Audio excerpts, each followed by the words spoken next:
இந்த கோவிலுக்கு போயிட்டு வந்தா உங்களுக்கு மறுபிறப்பே கிடையாது. கோயம்புத்தூருக்கு பக்கத்துல இருக்கிறதான் பேரூர் பட்டீஸ்வரர் சிவன் கோவில். 2000 வருட பழமையான கோவில்.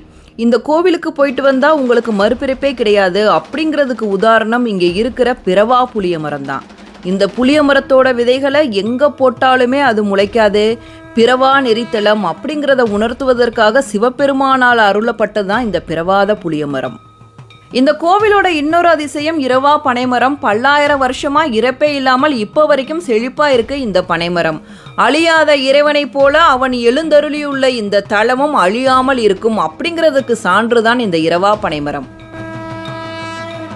இப்பகுதியில் உள்ள சாணத்தில் கூட புழுக்கள் உண்டாகாது என்பதும் சிறப்பம்சங்கள். கோவிலுக்கு அருகில் நொய்யல் நதி இருக்கின்றது. இறந்தவர்களின் எலும்புகளை இந்நதியில் போட்டால் சில நாட்களில் அவை வெண்கற்களாக மாறிவிடும் என்பதும் ஐதீகம்.